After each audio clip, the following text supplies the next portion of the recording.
Japan is almost open. What are the Japan border entry requirements?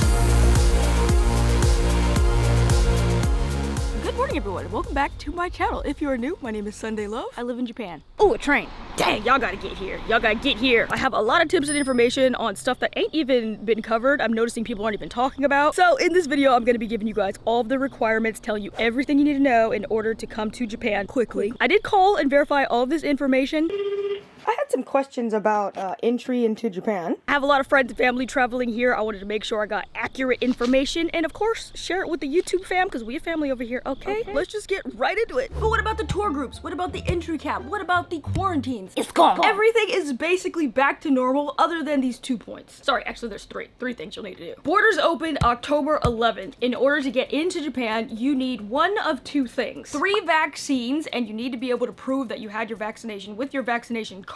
America, they gave us this like flimsy laminated card. I don't know how they do it in your country. Or if you're not up to date with all your vaccines, you're gonna need to get a PCR test 72 hours before your flight. However, there's some things you need to know about that. There are specific types of PCR tests that count and don't count. I'm gonna put these on the screen. I'm gonna link everything down below so you can check it out. A lot of the antigen tests don't count. A lot of that mouth swab, spit in a cup stuff don't count as well. As you can see here, it has valid and invalid. I'm gonna have it all.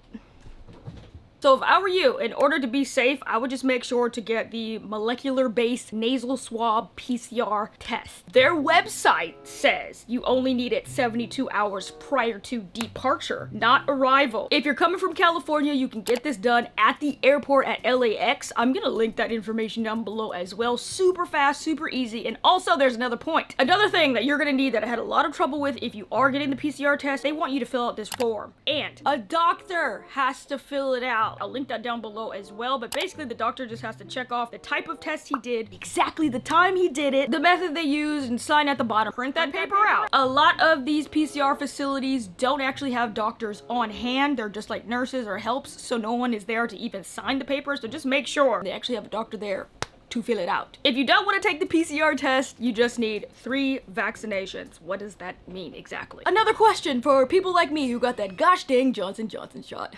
If you got the Johnson & Johnson, that was only 1 shot and it counted as 2. So what I wanted to know is, do I need 2 boosters or does that 1 count for 2? Did you lose me? No. She says that the Johnson is counted as 2, so plus the Pfizer. It means that they don't need another booster. Perfect. Apparently they have extended the type of vaccinations that they are now accepting, including Johnson & Johnson. And if you got the Johnson & Johnson shot, that does count as 2. So you would only need 1 booster in order for it to count as 3 vaccinations. Children! I was making up all kind of family situations on the phone. Is there any exemption for children, and if so, what age? How old are the children? One is 8 and the other one is 12. So non-vaccinated parents, the kids traveling with them, they still don't need to take a PCR test or show proof of vaccination. They're under 18. If the parents are vaccinated, then same thing. The kids, they also don't need to take a PCR test or present any documents. Any child traveling with their parents, whether the parents be vaccinated or not, do not have to get a PCR test or have any vaccinations if they are under the age of 18 and traveling with a parent. Very shocked about that one since Japan is so dang strict and COVID does not care what age you are. It spreads no matter what. Lastly, you need to download the MySOS app on your smartphone device. Jacked up, because like, what if you don't have a smartphone? I think I literally still have this stupid app on my phone. Prior to coming to Japan, input all of your information. If you do that ahead of time, you'll be in the fast track. The fast track means you can weave through all these lines and stations. Trust me, there's a lot of them. You want to be in the fast track. If you inputted all of your information ahead of time, you'll get out of the airport a lot faster. Also, if you're unsure about anything, according to the phone call, the requirement for the vaccination certificate be valid. It has to have certain categories listed on it. Download the MySOS app and put all the information about the vaccination certificate. It will tell you if the certificate is valid or not. Also, very important, print out everything. They love paperwork in Japan. When you get off the plane, even if you did download everything on that stupid app, they're still probably gonna ask you for the paper form of everything. Have your vaccination card out. Have your PCR test paper printed, ready to go. They want the paper for no reason.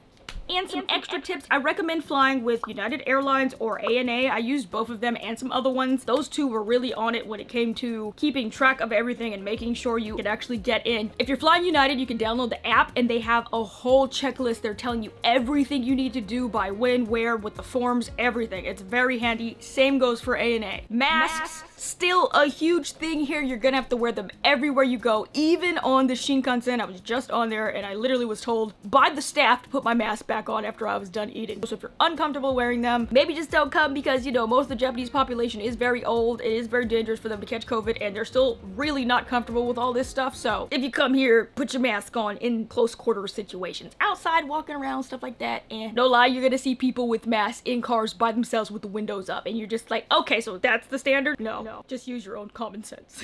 Is that it? Is that it? I think that's it. If you guys thought this video was helpful, be sure to give it a thumbs up and subscribe because